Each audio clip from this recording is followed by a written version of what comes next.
अस्सलाम वालेकुम। मेरा नाम हलीमा बीबी है। ਇਹ ਮੇਰੀ ਬੱਚੀ ਹੈ 5 ਮਾਹ ਦੀ ਹੈ। ਇਹ ਜਦੋਂ ਦੀ ਪੈਦਾ ਹੋਈ ਹੈ ਠੀਕ ਨਹੀਂ ਹੁੰਦੀ ਪਈ ਸੀ। ਇਹਨੇ ਬਹੁਤ ਜ਼ਿਆਦਾ ਇਲਾਜ ਕਰਵਾਏ ਖਲਿਆ। ਹੁਣ ਸਾਡੇ 'ਚ ਇਤਨੀ ਹਿੰਮਤ ਜ਼ਰੂਰਤ ਨਹੀਂ ਹੈ, ਨਾ ਹੀ ਸਾਡੇ ਗੱਲ ਦੀ ਪਹੁੰਚ ਹੈ ਕਿ ਅਸੀਂ ਹੁਣ ਇਹਦਾ ਇਲਾਜ ਕਰਵਾ ਸਕੀਏ।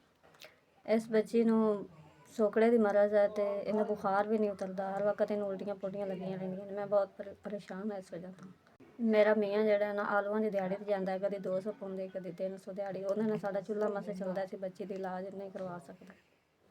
ਹਾਂਜੀ, ਸਾਡੇ ਕੋਲ ਜਿਹੜੇ ਘਰ ਦੇ ਵਿੱਚ ਚੀਜ਼ਾਂ ਸੀ ਉਹ ਵੇਚ ਕੇ ਅਸੀਂ ਬੱਚੀ ਦੇ ਇਲਾਜ 'ਤੇ ਲਾ ਬੈਠੇ ਹਾਂ ਅਤੇ ਹੁਣ ਸਾਡੇ ਕੋਲ ਗੁੰਜਾਇਸ਼ ਨਹੀਂ ਹੈ ਇਹਦੇ ਇਲਾਜ ਵਾਸਤੇ। ਅਸੀਂ ਸਰਕਾਰੀ ਜਾਂਦੇ ਹਾਂ, ਉੱਥੇ ਉਹ ਗੱਲ ਹੀ ਨਹੀਂ ਸੁਣਦੇ, ਤਵੱਜੋ ਹੀ ਨਹੀਂ ਕਰਦੇ, ਅਤੇ ਪ੍ਰਾਈਵੇਟ ਜਾਣ ਦੀ ਸਾਡੀ ਪਹੁੰਚ ਨਹੀਂ ਹੈ। ਲੋਕ ਕਹਿੰਦੇ ਨੇ ਕਿ ਪ੍ਰਾਈਵੇਟ ਜਾ ਕੇ ਇਹਦਾ ਇਲਾਜ ਕਰਵਾਓ, ਸਾਡੀ ਇੰਨੀ ਪਹੁੰਚ ਨਹੀਂ ਹੈ। ਅਸੀਂ ਘਰ ਦਾ ਸਾਡਾ ਚੁੱਲ੍ਹਾ ਹੀ ਮਸੇ ਚੱਲਦਾ, ਅਸੀਂ ਇਹਦਾ ਇਲਾਜ ਕਿਵੇਂ ਕਰਵਾਈਏ। ਮੇਰਾ ਮੀਆਂ ਜੋ ਕਮਾ ਕੇ ਲੈ ਆਉਂਦਾ, ਉਹਦੇ ਨਾਲ ਸਾਡਾ ਘਰ ਦਾ ਗੁਜ਼ਾਰਾ ਵੀ ਨਹੀਂ ਚੱਲਦਾ। ਕਦੇ ਕੋਈ ਚੀਜ਼ ਖਤਮ ਹੋ ਜਾਂਦੀ, ਕਦੇ ਕੋਈ ਚੀਜ਼ ਖਤਮ ਹੋ ਜਾਂਦੀ।